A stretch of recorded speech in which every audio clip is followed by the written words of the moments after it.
Good evening, dear friends. Welcome back my YouTube channel CTET Aradhya Academy. Today we will discuss about chapter 3 Heredity Environment. इससे पहले मैंने 2 chapter करा चुकी हूँ और दोनों चैप्टर के 2020 MCQ मैंने कराए हैं. आप उन चैप्टर्स को और MCQ को वॉच कर सकते हैं. वो आपके लिए आने वाले CTET एग्ज़ाम के लिए आपको बेनिफिट देंगे. और ये डेवलपमेंट किन फैक्टर से प्रभावित होता है बच्चे के अंदर, इसमें मुख्य 2 फैक्टर होते हैं, हेरिडिटी एंड एनवायरनमेंट. हेरिडिटी हमें वंशाणु जो पेरेंट्स से हमें मिलते हैं, जन्म के समय मिलते हैं. एनवायरनमेंट जैसे जिस एनवायरनमेंट में बच्चा रह रहा है. हेरिडिटी मीनिंग क्या है इसका? हेरिडिटी का मतलब पेरेंट्स से जो गुण हमें मिलते हैं या गुण जीन्स और क्रोमोजोम के माध्यम से ट्रांसफ़र होते हैं, पेरेंट्स से बच्चे के अंदर आते हैं. हर बच्चे को अपने माता पिता से बायोलॉजिकल फैक्टर मिलते हैं.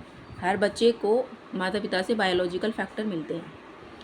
बट हेरिडिटी इन्फ्लुएंस, ये हेरिडिटी बच्चे को प्रभावित कैसे करती है?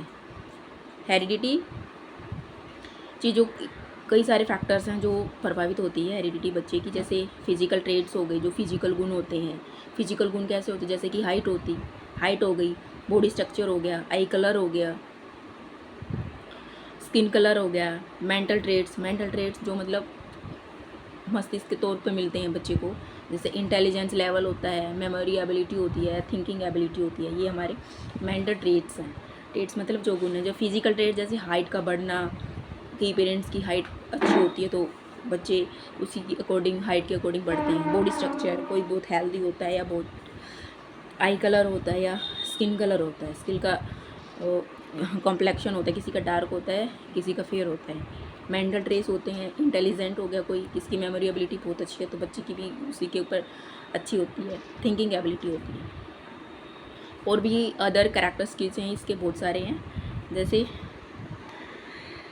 टेम्परामेंट या talent, aptitudes. Importance concept in heredity के कुछ कॉन्सेप्ट भी हैं. जैसे जीन्स हो गए. जीन्स हेरिडिटी की बेसिक यूनिट होती है. जीन्स जो हमें पेरेंट्स से मिलते हैं, ये पेरेंट्स से ये ट्रांसफ़र होते हैं, ट्रेड्स ट्रांसफ़र करते हैं. जैसे क्रोमोजोम हो गया, क्रोमोजोम सेल के अंदर होते हैं, जीन्स को कैरी करते हैं. और ये मतलब इनका पेयर होता है 23 का पेयर होता है. टोटल 46 क्रोमोजोम्स होते हैं. कई बार सीटेट में क्वेश्चन पूछा भी जाता है कि क्रोमोजोम्स के पेयर कितने होते हैं. या तो पूछ लेंगे पेयर में, पूछ लेंगे 23 आंसर होगा, या टोटल पूछ लेते हैं क्रोमोजोम कितने होते हैं तो 46 आंसर होता है. इनहेरिटेड ट्रेड्स होते हैं. कुछ ट्रेड्स डायरेक्टली पेरेंट्स से मिलते हैं. एग्जाम्पल जैसे हेयर कलर हो गया, मिलेगा. आई कलर हो गया, या हाइट टेंडेंसी होगी, कोई जिसकी हाइट ज़्यादा है या कम है. Next is environment. इसका मीनिंग एनवायरनमेंट मतलब बच्चे के आसपास की सारी जो भी कंडीशन है, जो भी सराउंडिंग है, घर के अंदर का क्या एनवायरनमेंट है बच्चे का, बाहर का कैसा एनवायरनमेंट है, स्कूल में जा रहा है तो किस एनवायरनमेंट में बच्चा रह रहा है, उसका फ्रेंड सर्कल किस एनवायरनमेंट से है. तो वो सारे फैक्टर्स हैं बच्चे के एनवायरनमेंट को अफेक्ट करते हैं. ये बच्चे के बिहेवियर, पर्सनैलिटी और लर्निंग को प्रभावित करते हैं. उसके बिहेवियर को भी प्रभावित करेंगे, उसकी पर्सनैलिटी को भी, उसकी लर्निंग को भी अफेक्ट करते हैं. अब types of environment. Physical environment हो गया, जैसे क्लाइमेट हो गया, फूड हो गया, लिविंग कंडीशन होगी बच्चे की. सोशल एनवायरनमेंट जैसे सबसे पहले तो हमारी फैमिली आती है. बच्चा सबसे पहले फैमिली के साथ रहता है, उसके बाद वो फ्रेंड्स जाते हैं, फिर उसके बाद स्कूल जाता है, फिर सोसाइटी. ये सोशल एनवायरनमेंट के. कल्चरल एनवायरनमेंट क्या है? ट्रेडिशन क्या फॉलो कर रही हैं, फैमिली में क्या फॉलो कर रही हैं, आस पड़ोस में क्या फॉलो कर रही हैं, वैल्यूज़ क्या हैं, फैमिली के अंदर वैल्यूज़ की कितनी अहमियत होती है, लैंग्वेज क्या यूज़ करते हैं, कस्टम्स होते हैं. How environment influence development. कैसे एनवायरनमेंट डेवलपमेंट को इन्फ्लुएंस करता है, कैसे प्रभावित करता है. एनवायरनमेंट बच्चे के डेवलपमेंट को कई तरीक़ों से अफेक्ट करता है, प्रभावित करता है. जैसे लर्निंग अपॉर्चुनिटीज़ होगी. कई आप देखते हैं फैमिली में पेरेंट्स एजुकेटेड हैं तो बच्चों को भी वो उसी फील्ड में लेके जाते हैं, एजुकेट कराते हैं. एजुकेशन है, लर्निंग जो अपॉर्चुनिटी वो उनको ज़्यादा प्रोवाइड करवाते हैं. एजुकेशन हो गई या सोशल इंटरेक्शन हो गया. कई पेरेंट्स का सोशल इंटरेक्शन ज़्यादा होता है तो बच्चे भी वैसे ही बनते हैं. इमोशनल सपोर्ट हो गया. नेक्स्ट इज़ इसके एग्जांपल कुछ शो कर रखे हैं. अच्छा, स्कूल एनवायरनमेंट, अगर स्कूल एनवायरनमेंट बेटर है तो लर्निंग क्या होगी, बेटर होगी। होम एनवायरनमेंट अच्छा है तो बच्चे की लर्निंग और भी बेटर होगी। Interaction of heredity and environment, ये दोनों का इंटरेक्शन है, मतलब दोनों एक दूसरे के पूरक है ना। हेरिडिटी और एनवायरनमेंट के बिना बच्चे का प्रॉपर तरीके से डेवलपमेंट नहीं हो सकता।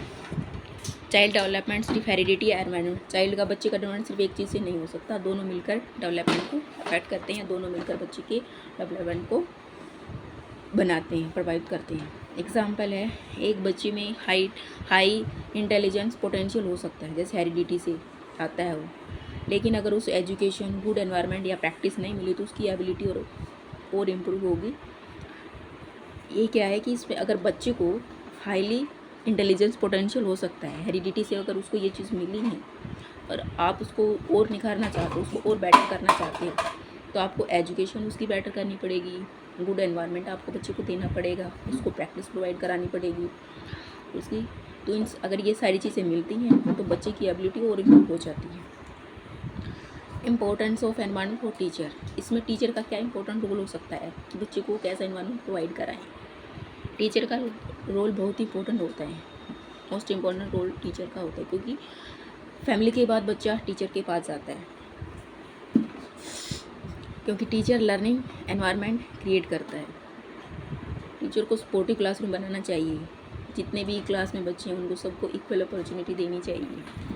इंडिविजुअल डिफरेंस समझनी चाहिए कि हर बच्चा अपने आप में एक यूनिक होता है, हर बच्चे की लर्निंग पावर मैटर करती है, डिफ़र करती है, हर बच्चा अपनी एक अलग स्पीड से सीखता है। चाइल्ड डेवलपमेंट क्या है, हेरिडिटी प्लस एनवायरनमेंट। हेरिडिटी में क्या है, बायोलॉजिकल इनहेरिटेंस है। Environment external condition influence development, दोनों के इंटरेक्शन से होता है। डेवलपमेंट हेरिडिटी प्लस इन्वायरमेंट, दोनों के इंटरेक्शन से ही होता है।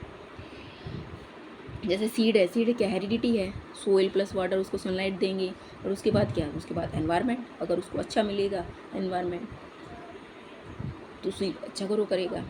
सीड में पोटेंशियल होता है लेकिन ग्रोथ एनवायरनमेंट पर, सीड पोटेंशियल होता है लेकिन जो ग्रोथ होती है वो एनवायरनमेंट पे डिपेंड करती है। सीड के अंदर पानी खाद कुछ डालेंगे नहीं तो वो ग्रोथ क्या करेगा, कुछ भी नहीं करेगा। अगर हम सीड्स को अच्छा एनवायरनमेंट देते हैं तो अच्छी ग्रोथ करेगा। वैसे ही बच्चे के ऊपर ये एग्जांपल है, बच्चों का आप अच्छा एनवायरनमेंट दोगे तो उसकी ग्रोथ भी अच्छी होगी। तो ये मैंने आपको इस चैप्टर के माध्यम से आपको बताया है। अगर आपको ये वीडियो अच्छी लग रही है, आपके लिए इन्फॉर्मेशन लगती है आपको,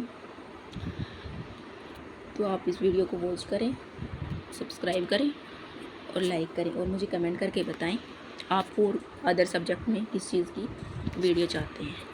थैंक यू सो मच।